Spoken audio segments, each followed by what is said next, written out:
nos verán pistear. Una doble P. Bienvenidos a un nuevo video, una nueva reacción. Estamos aquí para reaccionar a esto más de Anitta. Vamos a ver qué tal está. Talked about the challenge of changing record labels, and you talked about this pain point of just like, I think at one point you said like you would literally give all your organs away if you could get out of it. Walk us through those kind of decisions, because I feel like if you're not in the music industry, we don't actually understand what's controlling what and how things interlink, and we don't know what artists are going through. So from that perspective, if you could tell us about that transition. So about record label, I do think nowadays that I wasn't that mature in the way I did it, but maybe if I didn't do that way, I wasn't be in the position that I am right now. So we would never know. It is what it is. I would never be like, oh my God. I'd never regret things because I think things happen for a reason. It's just, I really think the way things happen in business should change a little bit, because when we are chasing something, we don't know what's there, right? So we go through deals and situations not knowing what's the reality when we get there. And that's a very tricky point, because if I'm in this side and I know what's the reality, why would I do something to a person that I know is going to be there and it's going to be different, So I just think business in general, not only labels, but yes, labels too. The investments, the things, I don't know if it's because I'm more of a business person than just the artist. I don't feel like I have the perfect voice or the best dance, or I think I have a little bit of everything, and then I get there, It's a combo. I just think the investments and it should be more clear, so we understand why they do some type of things and why you should do some type of things. But sometimes in all the business, all the industry, and then it's not only about record labels. People come here and they say, yeah, let's do it. And they leave and they're like, forget it. And this should not be like that. Things should be, and for me, things are I like real stuff, real talk. You sit down on me, I will tell you the problem is and I expect you to say, okay, so the problem here is da da da da da da da da da da. And I'll be like, okay, how we get this sorted? We do this, we do it, that. Cool. We both do it. But sometimes, most of the times, it's not. I sit and I'm never gonna change. So I just sit down and I'm like, here's the problem. That doesn't mean I don't like you. That doesn't mean you're not a good person. That means we have this problem. Yeah. And nowadays, me and my brother, we work together for so many years. So when we have issues in a company, we have a company together. We have crazy fights. Let's go to the movies. And we go because we love each other. We can discuss. Whatever I said is what's going to happen. Whatever he said is what's going to happen. Boom. And we have the ability of still looking each other's face and be like, I love you. Let's go do whatever. But people have a very hard time on doing that. And I will never understand why, but that's how things work. They just talk here. I talk my real shit. They talk whatever is necessary for you to shut up. And then you go home and you see that it worked for nothing. For no reason. You spent 2 hours of your life that you could have been sleeping, taking a nap, literally. And then people have this, but I think it's in all industries. I don't think it's only in record labels. I don't think it's only in music. I think it's everywhere. People in work have a very hard time on sitting down and being like, the problem for you is this, for me is this. Let's do this. Yeah. And then do what they actually agreed it.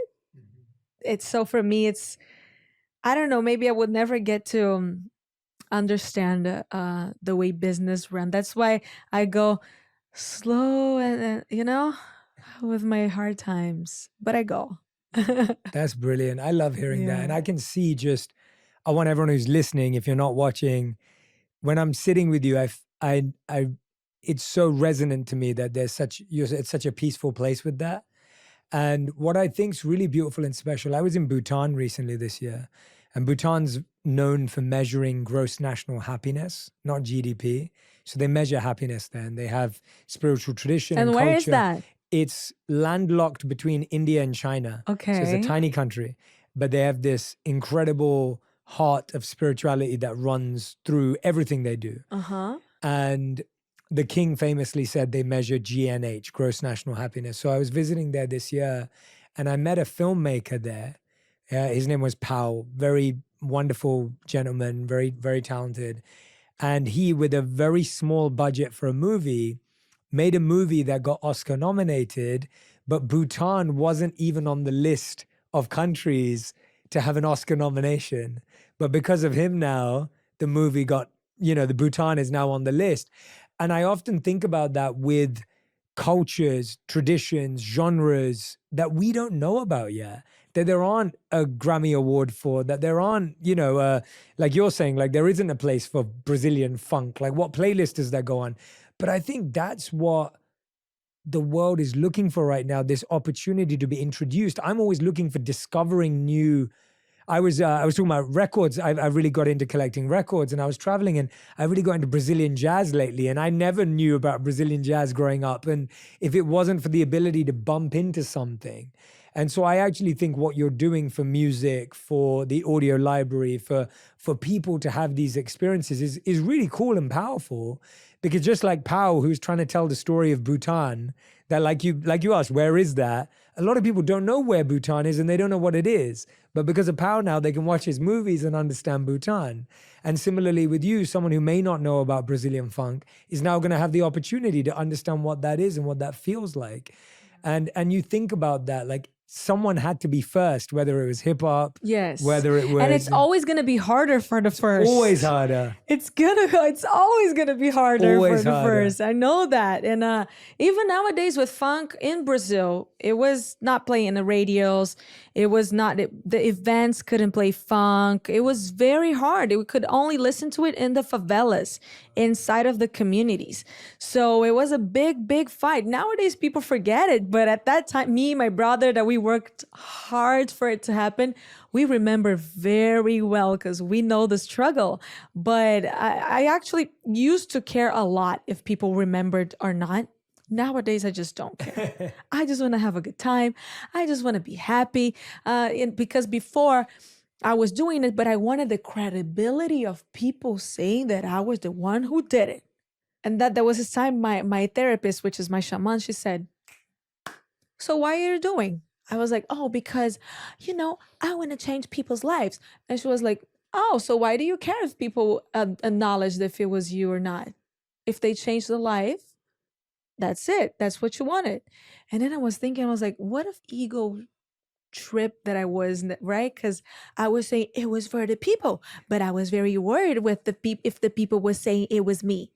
So in the end of the day, if it's for the people, we should not care if people are acknowledging or not, if it was you or not. Absolutely. So right now I'm in this place of like, and I think that's what it would take for me to be in this spiritual place of like, to do this album or to do whatever I want to do, to be in a place of like not care about the response, just do what makes me happy at the moment, and I'm like very much like that now. And I understand that could be less successful, maybe not number 1, maybe not number 50, but I couldn't care less because inside I feel way better than when I was number 1. So much happier. I'm so happy for you, Nia. Yeah. I feel that for you. That's brilliant. No. Bueno, estoy aquí dejando esa partecita y siempre terminando con eso. O sea, esas frasecitas que luego se tira de... No le importó nada con eso, nomás lo sacó porque quería, porque lo hacía feliz y ya estaba, o sea... Sí, es que está en ese mood totalmente ahora y le han salido las cosas mejor, siento yo. Han salido muchas cosas muy interesantes. Lo Han salido cosas disfruta. muy buenas. Como dijo- Es que se nota eso, pues, que lo está Sí, disfrutando. o sea, como lo había dicho también eso de ir de tour que no le gustaba y eso, con esto sí. ¿Por qué? Porque le gusta. Exacto. Ya está. Bien. Cositas. Sí. Bien. Pues nada, eso fue todo por la reacción de hoy. Recuerden suscribirse al canal, dejar sus comentarios y nos seguir en nuestras redes sociales y vamos a hacer otras reacciones y esperen más. Nos vemos. Y así yo poder ver si terminaré cantando en escenario o terminaré volviendo por el barrio.